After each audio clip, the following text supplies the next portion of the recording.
Ya, kita lanjut. Ya, kita lanjutkan kembali polemik. Ini merupakan sesi terakhir kita membahas tentang setahun jejak nawacita. Saya kembali ke Bung Ferry. Apakah 1 tahun berdiam diri itu memberi ruang kepada presiden atau memang menunggu situasi? Kalau main bola tadi nunggu-nunggu lihat lawan dulu, kekuatan lawan. Ya, kita memang harus memberi kesempatan kepada siapapun kepala negara untuk bisa bekerja sebaik-baiknya. 1 tahun menurut saya ukuran yang paling baik untuk bisa menilai. Nah, hasil penilaian kami bahwa pemerintah ini harus lebih keras dikritik untuk mengarahkan kembali ke jalan yang jejak nawacitanya itu kelihatan. Kalau sekarang menurut saya ini kan banyak ukuran-ukuran lain yang harus dikembalikan yang benar. Nah, kita mau lebih keras, kita mau nunda pengesahan pembahasan anggaran, banyak asumsi-asumsi di APBN yang sekarang juga diusulkan oleh pemerintah berkaitan dengan misalkan nilai tukar rupiah itu berubah dari 13.400 ke 13.900, pertumbuhan ekonomi juga dikoreksi dari 5,5% ke 5,2%, kemudian ternyata melesetnya realisasi penerimaan pajak dan banyak sektor yang pendapatan bukan pajak yang juga nggak berhasil terkumpul. Dan kemudian kalau anggaran pusat dan anggaran daerah, ini kan sekarang anggaran pusat ini juga penyerapannya rendah juga diakibatkan karena soal nomenklatur juga. Dan di daerah juga penyerapannya rendah juga menurut saya juga efek juga dari nomenklatur ini yang rubah-rubah ya pemerintahan, tim waktu itu yang bekerja di tim transisi yang kemudian diimplementasikan oleh Kepala Bappenas dan Menteri Pendayagunaan birokrasi dan revolusi mental segala apa macam itu yang kemudian akhirnya menyebabkan sekarang itu membuat pemerintahan menjadi lambat. Jadi menurut saya nggak terlalu optimis bahwa dalam kurun waktu ke depan ini secara cepat pemerintah akan bisa fokus kembali dengan menggunakan energi dan sources yang ada di pemerintah untuk bisa mengatasi masalah-masalah jangka pendek tadi. Yang mengambil peran kritik tadi itu siapa? Ya, saya rasa Partai Gerindra juga akan lebih keras. Koalisi Merah Putih juga di DPR juga kita akan evaluasi, monitor dan kita kritisi usulan-usulan dari pemerintah yang nggak sesuai dengan penempatan dan lain sebagainya. Dan kemudian kita lihat sendiri sekarang sudah banyak masyarakat yang terwakili di nelayan, petani, buruh, kaki lima, usaha kecil, menengah, mahasiswa yang sekarang sudah mengkritik kemarin dan mohon bahwa rakyat kita sekarang ya terutama pegawai negeri, prajurit TNI, Polri, nelayan nilai tukar nelayan turun, kemudian petani nilai tukar petani juga jatuh dan lain sebagainya. Nah kemudian sudah banyak realisasi yang janji ya sebenarnya soal misalkan impor beras itu enggak, ya kita impor gitu dan pada saat yang bersamaan nilai tukar di banyak masyarakat sekarang jatuh. Dan pada saat yang sama pengangguran tambah banyak, sekarang angka kemiskinan yang dilansir oleh BPS juga makin banyak dan itu membutuhkan penanganan yang cepat. Nah nggak bisa lagi pemerintah keras kepala bilang ini infrastruktur, ya kita ngerti semua infrastruktur, tapi yang saya khawatir ini kejar-kejaran antara infrastruktur sama perut kosong, ini yang akan berbahaya. Kalau kritik merupakan vitamin yang diperlukan oleh pemerintah, apakah kalau ditawari Gerindra untuk masuk ke pemerintahan akan menolak? Gini, jadi sebagai partai yang kita punya juga garis, menurut saya 1 tahun ini itu yang penting harus kita lakukan adalah Partai Gerindra harus berada di garis rakyat. Koalisi dengan rakyat itu adalah sejatinya. Di tahun pertama, tahun kedua? Koalisi. Dan gini, jadi kalau sekarang kita harus menjadi artikulator dari masyarakat, daripada buruh, petani, nelayan segala macam, ini yang harus kita lakukan. Karena sekarang kan seperti terhipnotis nih semua masyarakat. Ini suasana dan kondisinya hancur, tapi kayak nggak ada apa-apa dan presiden pun masih bisa menganggap bahwa sebentar lagi tenang. Itu karena oposisinya juga menurut saya Nah, maka oleh karena itu, sekarang kita akan bersikap lebih kritis, kita akan ada di garis masyarakat, dan kita akan menjadi artikulator masyarakat. Karena sekarang masyarakat butuh orang, butuh kelompok, butuh kekuatan yang bisa mendampingi mereka pada saat-saat sulit yang seperti sekarang. Oke, terima kasih. Pak Nusirwan? Memang pekerjaan paling sulit itu adalah kita siap mental pada turnamen, pada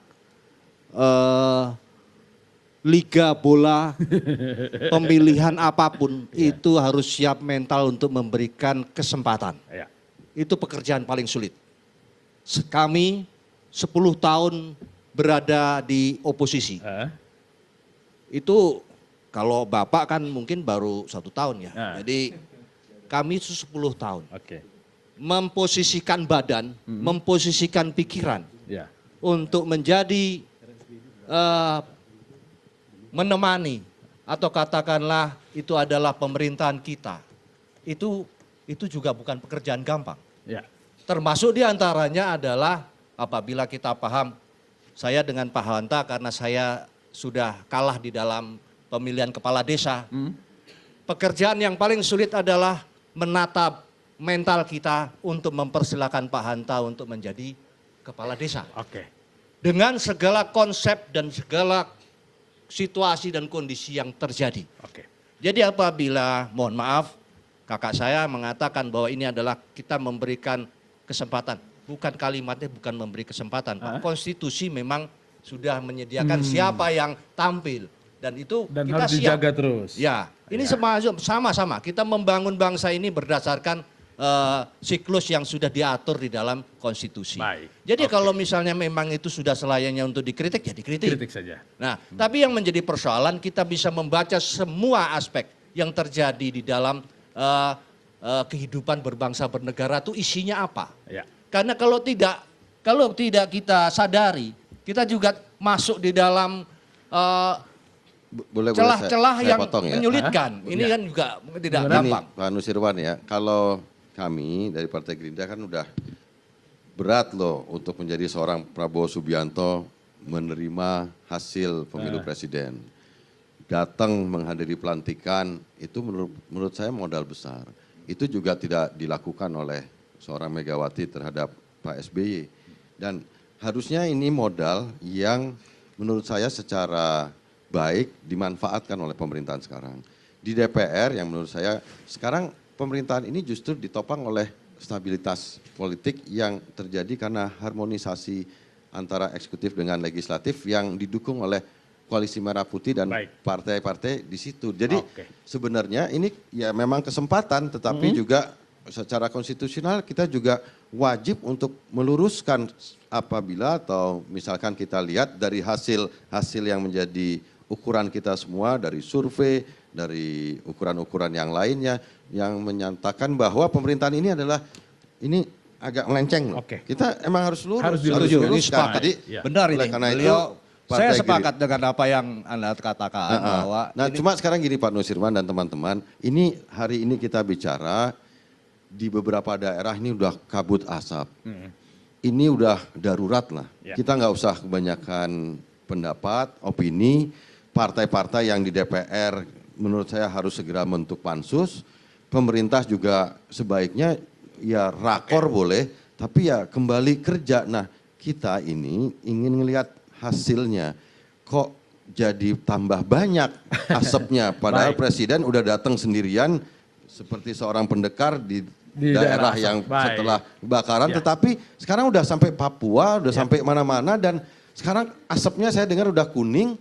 Dan orang sudah banyak yang sekarang menderita ISPA, bahkan udah ada yang dievakuasi. Jadi menurut saya inilah kita bicara tentang hal-hal yang mendesak, ini tragedi kemanusiaan.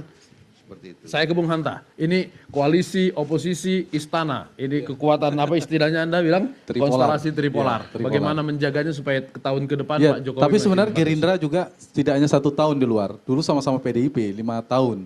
Juga berpasangan dulu, lama bersama sebenarnya dua partai ini. Tapi saya senang malam ini ada perbedaan. Biasanya oposisi dan koalisinya koalisi yang tertukar. yang dari Gerindra itu lebih lunak, lebih mendukung pemerintah ketimbang dari PDIP-nya. Tapi bukan Pak Nusirwan. Pak Nusirwan udah benar ini. Mungkin kelamaan mendukung jadi pemerintah, udah oposisi benar lupa posisinya, gitu. mempertahankan. Terlalu lama. Iya. Sekarang juga Mas Ferry menurut saya udah benar itu. Iya. Harus mengkritik pemerintahan seterusnya, terlepas substansinya. Tetapi itu kita dukung. Begini, saya sering mengistilahkan tidak begitu relevan ketika melihat peta koalisi. Saya ingin menjawab Bang Latif tadi soal di luar di dalam pemerintahan. Karena Pak SBY dulu iya jelas diumumkan yang di dalam pemerintahan dapat jatah menteri. Kalau sekarang nggak bisa sepenuhnya. Karena kadang Pak Presiden itu juga mendapatkan dukungan dari KMP. Ketemu dengan Pak Prabowo, meskipun ini tadi sudah bertemu itu kan positif. Dari tontonan publik positif. Ketemu dengan Pak Abu Rizal Bakri, ya Pak Abu Cepopong tahu juga prosesnya. Bukan kadang-kadang, sering. Sering bahkan. Nah ini justru positif. Tetapi dari situ saya melihat ada keberhasilan yang harus diapresiasi dari tim presiden membangun negosiasi politik itu. Meskipun versi Mas Ferry mengatakan juga iya, dua pihak tentunya. Dan kita ingin ya seperti ini. Meskipun mungkin ada negosiasi, ada barter politik di sana karena ada kebijakan-kebijakan yang bisa ditukarkan. Tetapi saya melihat dari politik yang lebih realistis, presiden dalam membangun dukungan itu tidak melulu jatah menteri yang dikasih. Apa yang Tapi lain? bisa dibarter dalam bentuk kebijakan. Dari politik APBN dan lain sebagainya. Cepopong paham dari DPR. Nah poin yang ingin saya katakan adalah sebaiknya Pak Presiden juga membangun komunikasi yang baik ke rakyat. Maksudnya mengkomunikasikan soal agenda-agenda jangka panjang itu, jangka pendek yang harus segera selesaikan. Tadi soal asap, soal kebutuhan pokok dan lain sebagainya, menurut saya ini harus segera diselesaikan. Dan dari pihak oposisi juga saya sepakat, bangunan kedua-duanya kan sama, konstitusi dengan kepentingan rakyat. Kalau kedua-duanya berbasis pada itu pasti ketemu pada satu titik. Relasinya ada relasi yang efektif, bukan yang asal beda konfrontatif. Dan tentu kita ingin oposisi bukan untuk meninggikan nilai tawarnya Daya juga. tawar jadi Daya menteri. tawarnya dinaikkan, kemudian ada negosiasi, bukan itu. Poinnya adalah memperjuangkan kepentingan rakyat. Kalau Rakyat, dua-duanya intinya ketemu, rakyat ya? pemenangnya Duanya. adalah rakyat dan Baik. konstitusi kita. Ya, Cek, silakan. Udah habis waktunya. Ya, untuk Cepopong Baik. sekarang. Kalau tadi Cepopong masih berani guyon, sekarang serius. Apa yang Cepopong maksud? Ya kan? Tahun 60-an, nawacita, kelaparan di mana-mana. Busung lapar di mana-mana. Saya tengenjem celi, tengenjem panon, cek paribasanya. Saya alami sendiri tahun 60-an, ya. Nah, jadi sekarang solusinya adalah nawacitanya boleh ambil. Tapi kelaparan anak matong diturutan atau baik ditutup. Wassalamualaikum warahmatullahi wabarakatuh. Waalaikumsalam. Ya, sudah 90 menit kita membahas tentang setahun jejak nawacita. Banyak catatan dari kita. Sekali lagi bukan untuk menghakimi. Mudah-mudahan pemerintahan Jokowi JK di tahun ke depan lebih baik. Karena orang yang lebih baik ke depan adalah orang yang beruntung. Jika stagnan, maka mereka orang yang merugi. Jika lebih buruk, mereka adalah orang yang celaka. Semuanya untuk rakyat, untuk Indonesia yang lebih baik. Latif Siregar, pamit.